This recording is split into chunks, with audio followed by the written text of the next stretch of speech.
All right, let's dive in. Today, we're tackling the psychology of money. Ooh, always a fascinating topic. It really is. Yeah. We're looking at Morgan Housel's The Psychology of Money. Great book. It is. And specifically, we're exploring this concept called the man in the car paradox. Okay, I like where this is going. Yeah, so have you ever noticed how much we emphasize showing off wealth? Like the fancy car, the big house, that sort of thing. Exactly, yeah. Like the designer bag, the perfect house. But how much of that is really for us? Versus for everyone else to see. Right. It's like, what are we actually trying to achieve with all that?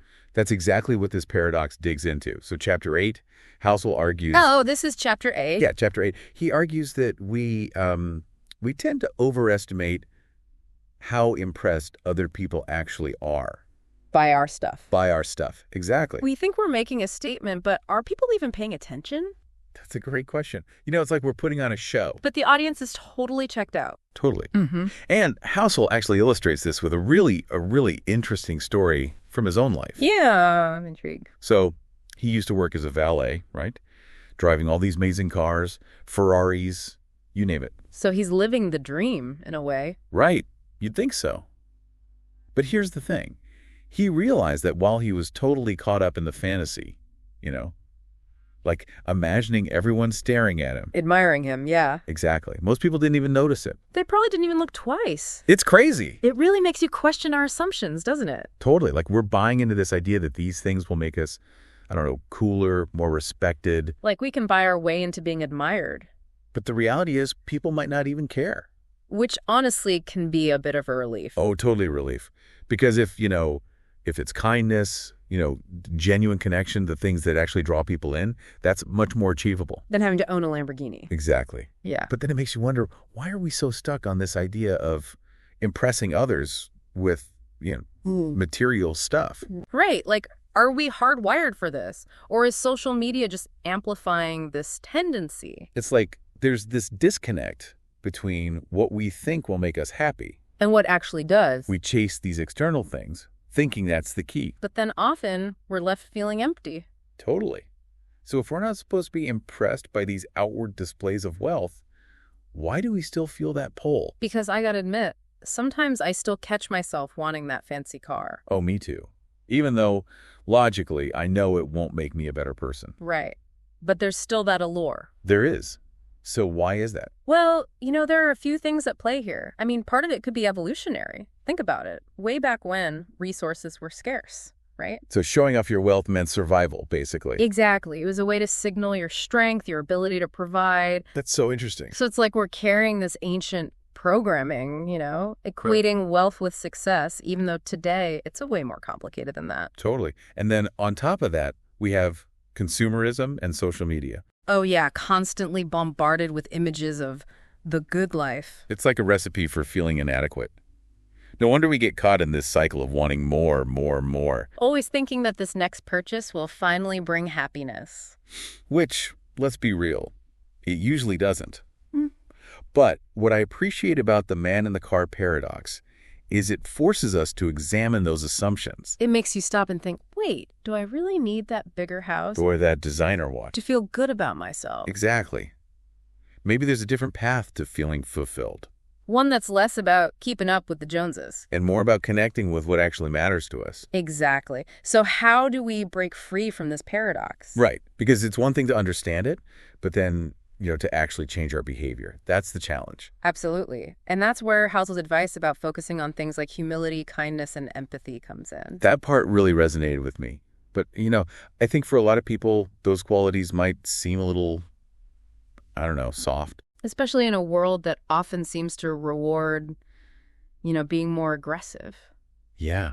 So how do we cultivate those traits in a way that feels authentic and maybe even powerful? That's a great question, and one that I think is worth exploring further.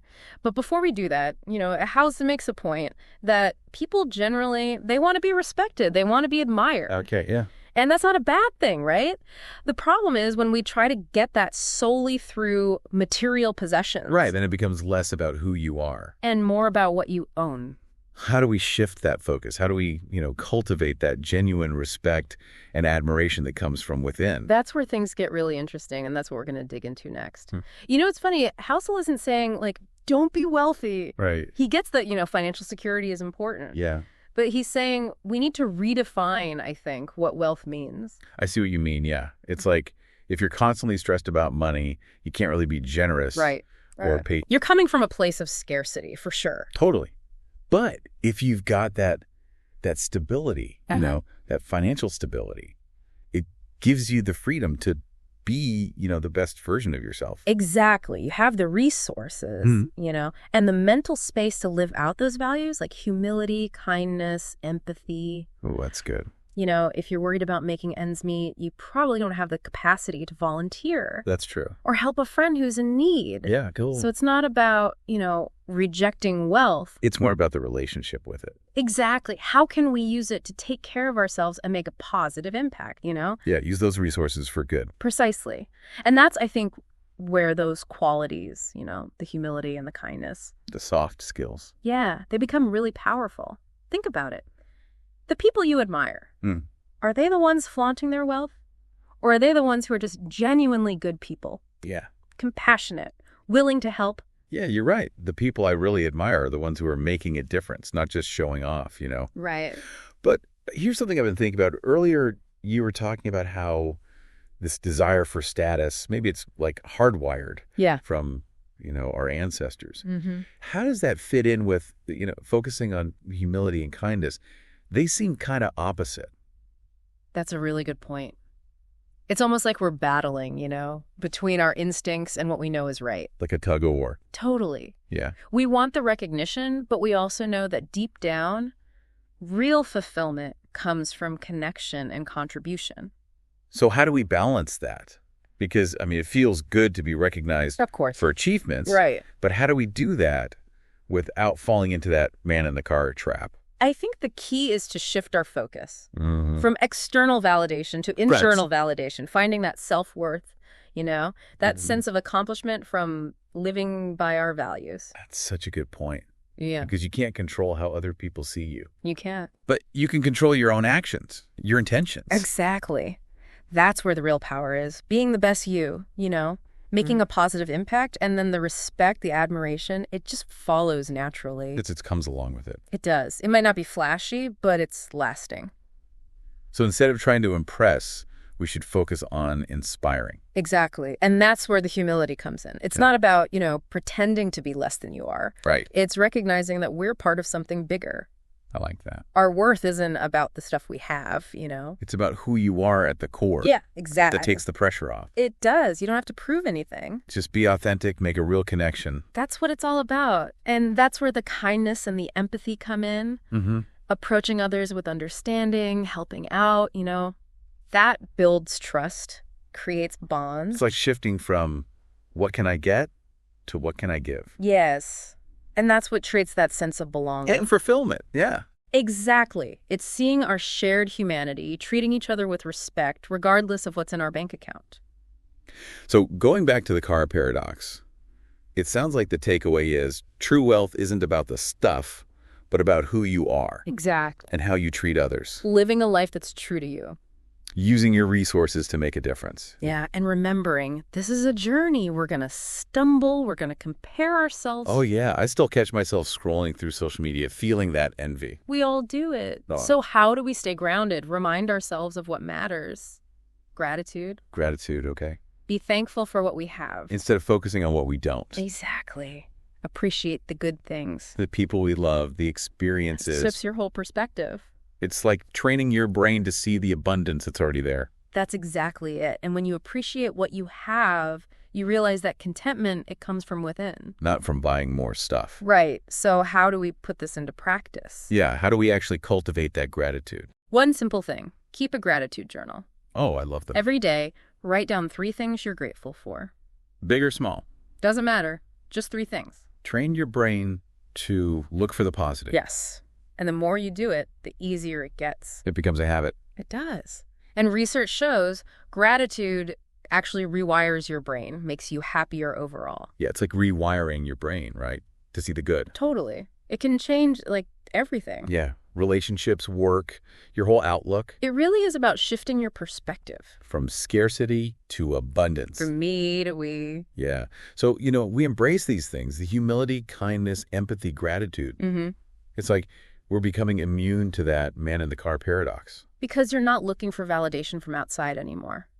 You find that fulfillment inside. Exactly. It's like really freeing. Yeah. Your happiness doesn't depend on what you own or what people think. You can pursue what you're passionate about. Connect with people on a deeper level, make a difference. That's what it's all about. That's what we all want, right? A life with meaning, purpose. Absolutely. So it's like the man-in-the-car paradox is a wake-up call. It is. We have a choice, Yeah.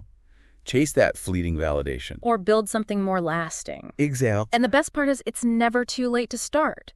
You can always change. I can. It might feel weird at first. Especially if we've always believed our worth is tied to, our stuff. It's like unlearning old habits. Oh, if it's so worth it. It is. Because when you break free from that comparison, you open up to so much more. You see the possibilities. You do. And you realize your potential is huge. So for someone listening who's feeling stuck in that paradox, what's the first step? Just become aware. Aware. Yeah. Of your thoughts, your behaviors when you feel that urge to impress or you're comparing yourself. Okay. Ask yourself, why am I feeling this way? What am I trying to fill?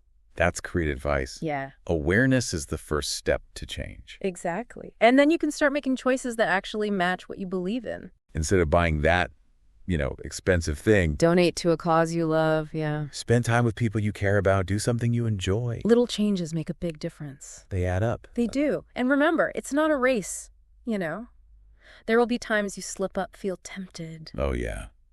I'm sure we all will. Just be kind to yourself, acknowledge it, and get back on track. It's all about progress, not perfection. Exactly. So, to sum it all up, the man-in-the-car paradox is telling us true wealth, it's not about what you own, it's about who you are.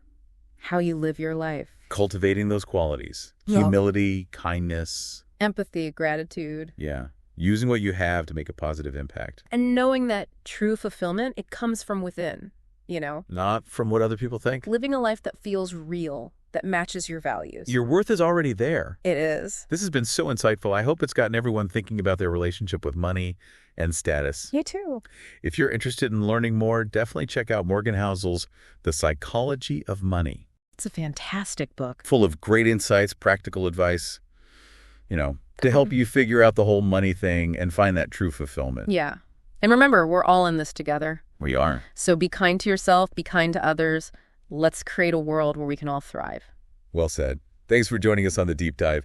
Until next time, keep exploring, keep questioning, keep diving deeper.